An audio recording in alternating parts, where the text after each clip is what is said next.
সুপ্রিয় শিক্ষার্থী, আমরা আজকে নবম শ্রেণীর গণিত বইয়ের পরিমাপের ত্রিকোণমিতি চ্যাপ্টারের সর্বশেষ এবং 10 নম্বর অঙ্কটা সমাধান করব। তো এখানে বলা আছে, তোমার প্রতিষ্ঠানের অফিস ভবন থেকে 10 মিটার দূরে ওই ভবনের উন্নতিকোণ 45 ডিগ্রি এবং 20 মিটার দূর থেকে ওই ভবনের উন্নতিকোণ থিটা ডিগ্রি হলে সাইন থিটা এবং কস থিটার মান নির্ণয় করো। আচ্ছা, আমরা চিন্তা করি যে আমাদের প্রতিষ্ঠানের অফিস ভবন থেকে 10 মিটার দূরে 45 ডিগ্রি উন্নতিকোণ। তো আমরা আমাদের প্রতিষ্ঠানে এটা অফিস ভবন চিন্তা করি, এখান থেকে 10 মিটার আমরা চিন্তা করলাম, 10 মিটার দূরে এখানে উন্নতিকোণের মান হচ্ছে 45 ডিগ্রি। উন্নতিকোণটা কত? 45 ডিগ্রি। আচ্ছা, এখানে যদি উন্নতিকোণের মান যদি 45 ডিগ্রি হয় এবং পরবর্তীতে বলা আছে আবারও যে 20 মিটার দূরে ওই ভবনের উন্নতিকোণ থিটা, তাহলে 20 মিটার দূরে মানে কি? এখান থেকে এখান পর্যন্ত 10 মিটার, তাহলে এই দিকে আর 10 মিটার হবে, তাহলে আর 10 মিটার। ওকে, তাহলে এই টোটালি এইটা মান কিন্তু আমাদের এখন 20 মিটার হবে। এইখান থেকে এখান পর্যন্ত এই মানটা আমাদের 20 মিটার। তাহলে এই অংশটা হচ্ছে 10 মিটার, এই অংশটা 10 মিটার এবং টোটালি এটা অংশের মান হচ্ছে 20 মিটার।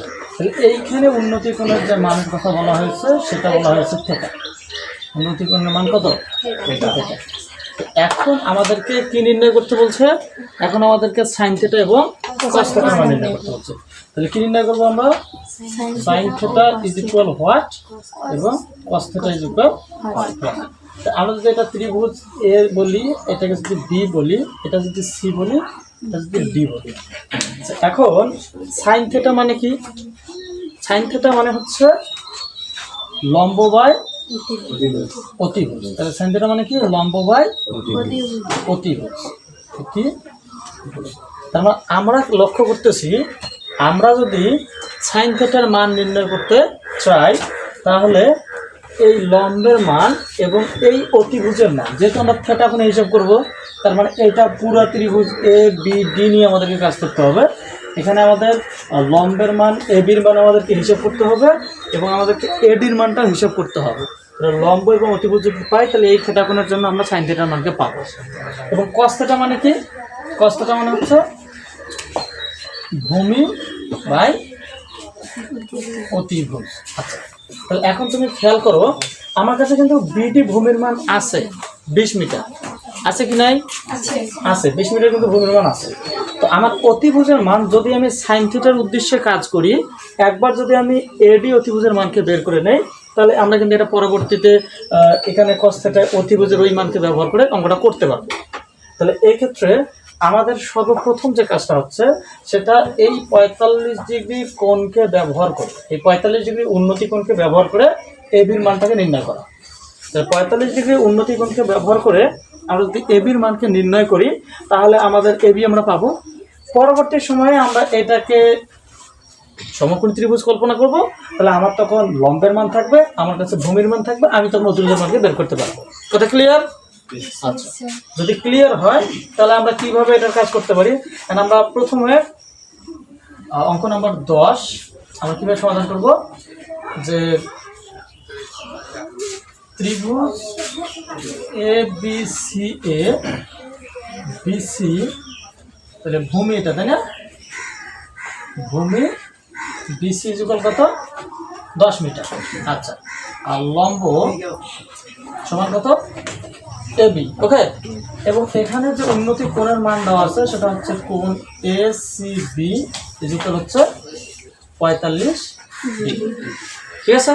তো এখন এখান থেকে আমরা দেখতেছি আমাদের কাছে এবার ভূমির মান আছে, আমাদের কাছে লম্ব আছে এবং কোণের মান আছে। তাহলে সেখান থেকে আমরা কি এই লম্বের মানটাকে বের করতে পারি না? পারি। তাহলে আমরা এই যেহেতু লম্বের মানকে বের করবো, তাহলে ভূমি এবং লম্ব এই দুটাকে ব্যবহার করে আমার কোন ত্রিকোণমিতির অনুপাত আছে? Tan theta. তাহলে আমরা লিখতে পারি যে, তাহলে আমরা জানি, আমরা কি জানি? Tan theta is equal, tan theta is equal হচ্ছে লম্ব ডিভাইডেড বাই ভূমি।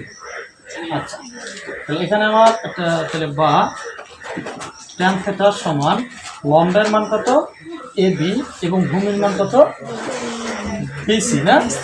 আচ্ছা বিসি, তাহলে বা তাহলে লম্ব পাইলাম এবি, ভূমি পাইলাম বিসি, তাহলে বা ট্যান থিটাটা এখানে কত আছে 45 ডিগ্রি ইজ ইকুয়াল, এটা হচ্ছে এবি ডিভাইডেড বাই বিসি হচ্ছে 10, তাহলে বা ট্যান 45 ডিগ্রির মান কত 1, ট্যান 45 ডিগ্রির মান হচ্ছে 1, তাহলে এবি ডিভাইডেড বাই 10, তাহলে অতএব আমরা এখান থেকে এবির মান কত পাইলাম, এবির মান আমরা পাইলাম 10 মিটার। আমরা একটু আর গুণন করছি, এদিক দিয়ে আমরা একটা আর গুণন করছি, তাহলে এবি কত পেলাম আমরা 10 মিটার। আচ্ছা আমরা এখন এবি পাইছি, এখন তুমি বলো তো আমাকে, আমরা পিথাগোরাসকে ব্যবহার করে এইটা যদি আমার কাছে 10 মিটার হয় এবং এই যে টোটাল বিডির মান হচ্ছে আমার 20 মিটার, তো আমরা পিথাগোরাসকে ব্যবহার করে কি এডির মান নির্ণয় করতে পারি না? পারি তো। আচ্ছা যদি আমরা এডির মান নির্ণয় করতে পারি, তাহলে এখন আমরা বলি, তাহলে এখন আমরা কিভাবে করব, তাহলে আমরা এখন বলি যে ত্রিভুজ এ বি বি এ কি হবে, A B is equal 10 metre, তারপর হচ্ছে এখানে বিডি কত 20 মিটার। তাহলে আমরা যেখানে এডি বের করবো তো, তাই তো, এডি ইজ ইকুয়াল আমাদের কাছে ওয়াট, এডির কত আসবে, তাহলে এখন আমরা করতে পারি যে পিথাগোরাসের উপপাদ্য অনুসারে আমরা কি লিখতে পারি, যে AD square is equal AB square plus BD square, পারি কি না? AD square AB square plus BD square, বা এডি স্কোয়ার সমান, তাহলে এবির মান কত, এবির মান হচ্ছে 10 এর উপরে স্কোয়ার প্লাস এটার মান 20 উপরে স্কোয়ার, বা এডি স্কোয়ার ইজ ইকুয়াল, তাহলে এটা হচ্ছে 100 প্লাস এটা হচ্ছে 400, তাহলে বা এডি স্কোয়ার ইজ ইকুয়াল, এটা হচ্ছে কত 500, অতএব এডির মান কত হবে √500, তাই তো। এই মানটা আমরা কত পেলাম √500 পাইছি। আচ্ছা এখন এবার কিন্তু আমার কাছে সব কিছু রেডি, আমার কাছে এবার এবি রেডি, এডির মানও রেডি এবং বিডির মানও রেডি। তাহলে আমরা আমাদেরকে যে বলেছিল প্রশ্নে সাইন থিটা এবং কস থিটা নির্ণয় করতে, আমরা এখন নির্ণয় করতে পারবো না।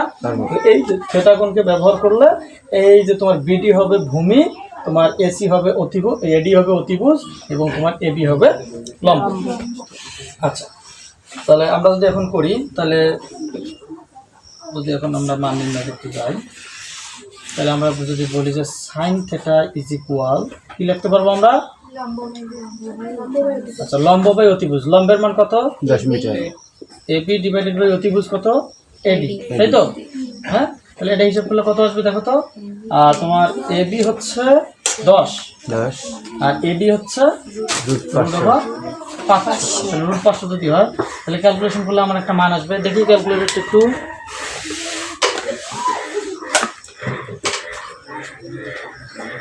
সেখানে দেওয়া হচ্ছে 10 ডিভাইডেড বাই 500 না,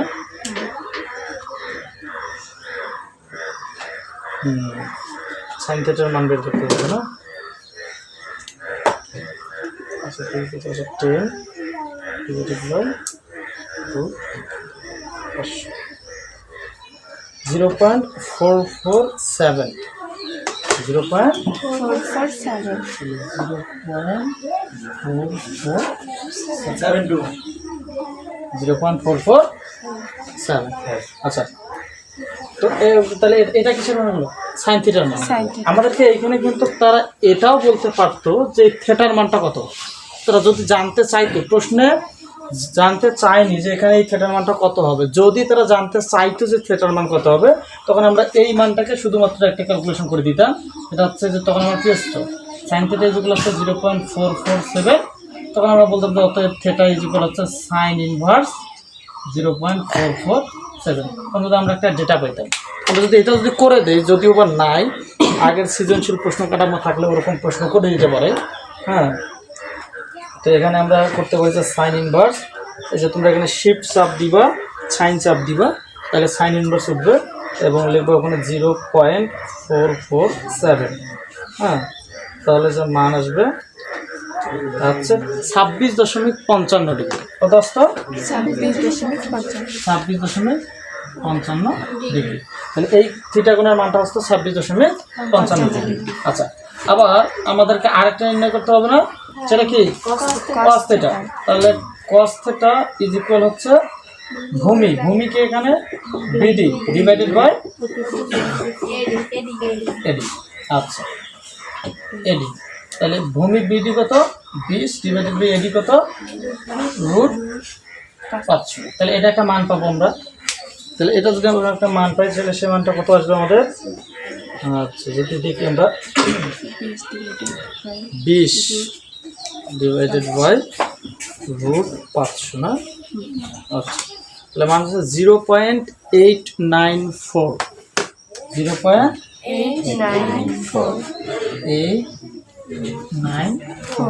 এরকম একটা মান আসতেছে। তাহলে এখন তোমরা চিন্তা করো 0.8944। তাহলে এই সেম ম্যাপটাতেও যদি মানে এইটাতেও যদি তুমি থিটার মান বের করতে তাহলে কত আসতো? তাহলে তুমি এখানে বলতে পারতো যে তাহলে cos থিটা ইজ ইকুয়াল হচ্ছে 0.8944। তখন তুমি বলতে যে থিটা ইজ ইকুয়াল হচ্ছে তাহলে cos ইনভার্স 0.8944।